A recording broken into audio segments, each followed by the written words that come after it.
Hello everyone, welcome to the video series on Pharma Concepts for Pharma Competitive Examinations. ఈ వీడియోలో white blood cells గురించి explain చేస్తాను. Let us look at the question first. Which of the following lymphocytes produces antibodies? Options ఏమి ఇచ్చారంటే T lymphocytes, B lymphocytes, macrophages, helper T cells. Now see, straight away antibodies ఏ lymphocytes నుంచి produce అవుతాయంటే B lymphocytes నుండి produce అవుతాయి. అయితే white blood cells గురించి కంప్లీట్గా తెలుసుకుందాం. Blood consist of plasma and cells.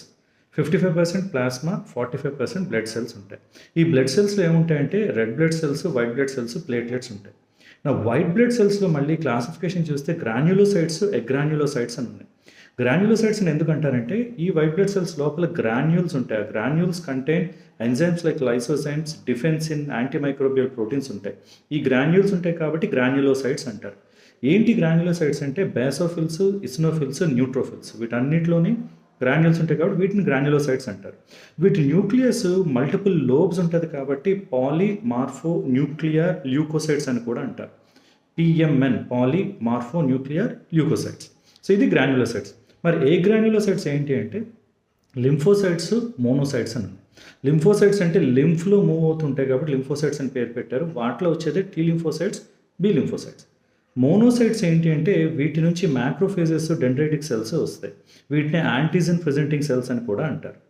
So లింఫ్లో తిరిగే T లింఫోసైట్స్, B లింఫోసైట్స్లో మళ్ళీ T లింఫోసైట్స్లో helper T cells, cytotoxic T cells అని ఉన్నాయి. B లింఫోసైట్స్ ఏంటంటే అవి యాంటీజన్ వచ్చినప్పుడు యాక్టివేట్ అయ్యి ప్లాస్మా సెల్స్ ప్రొడ్యూస్ చేసి యాంటీబాడీస్ని రిలీజ్ చేస్తుంది. సో మన క్వశ్చన్కి ఆన్సర్ ఏంటి అంటే antibodies are produced by lymphocytes ఏంటి అంటే B లింఫోసైట్స్ అని అర్థం. నా ఈ యాంటీబాడీస్ బ్లడ్ బాడీ క్యావిటీస్లో, బ్లడ్ ఫ్లూయిడ్లో అంతా మూవ్ అవుతుంటాయి కాబట్టి దీన్ని హ్యూమోరల్ ఇమ్యూనిటీ అని కూడా అంటారు. అదే T సెల్స్ నుండి వచ్చే ఇమ్యూనిటీని సెల్ మీడియేటెడ్ ఇమ్యూనిటీ అంటారు. B సెల్ కానీ T సెల్ కానీ ఈ లింఫోసైట్స్ వల్ల వచ్చే ఇమ్యూనిటీనే అడాప్టివ్ ఇమ్యూనిటీ అని అంటారు. సో హ్యూమన్ ఇమ్యూనిటీలోకి వెళ్తే ఇన్నేట్ ఇమ్యూనిటీ, అడాప్టివ్ ఇమ్యూనిటీ ఉంటుంది. అడాప్టివ్ ఇమ్యూనిటీ దేనివల్ల వస్తుందంటే lymphocytes, T lymphocytes as well as B lymphocytes. So ఓవరాల్గా white blood cells or leukocytes అంటే ఇవన్నీ గుర్తుపెట్టుకోవాలి. Granulocytes, agranulocytes. గ్రాన్యులోసైట్స్లో ఏంటి న్యూట్రోఫిల్స్, ఇసినోఫిల్స్, బాసోఫిల్స్. ఏ గ్రాన్యులోసైట్స్లో ఏంటి లింఫోసైట్స్, మోనోసైట్స్. లింఫోసైట్స్లో మళ్ళీ T లింఫోసైట్స్, B లింఫోసైట్స్. మోనోసైట్స్లో మ్యాక్రోఫేజెస్, డెండ్రైటిక్ సెల్స్.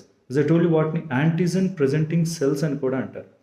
నా వీటి సిగ్నిఫికెన్స్ ఏంటి అంటే ఏదైనా యాంటీజన్ వచ్చినప్పుడు వాటిని మ్యాక్రోఫేజ్ అంటే ఎంగల్ఫ్ చేసి సర్ఫేస్ మీద కొన్ని ప్రోటీన్స్ని ఎక్స్ప్రెస్ చేస్తాయి. సో యాంటీజెన్స్ ఆ సర్ఫేస్ మీద ఎక్స్ప్రెస్ అవుతాయి. అంటే దీ సెల్స్ ఆర్ ప్రెజెంటింగ్ యాంటీజెన్స్, అందుకని యాంటీజెన్ ప్రెజెంటింగ్ సెల్స్ అనే పేరు వచ్చింది. So I hope this is useful. All the best.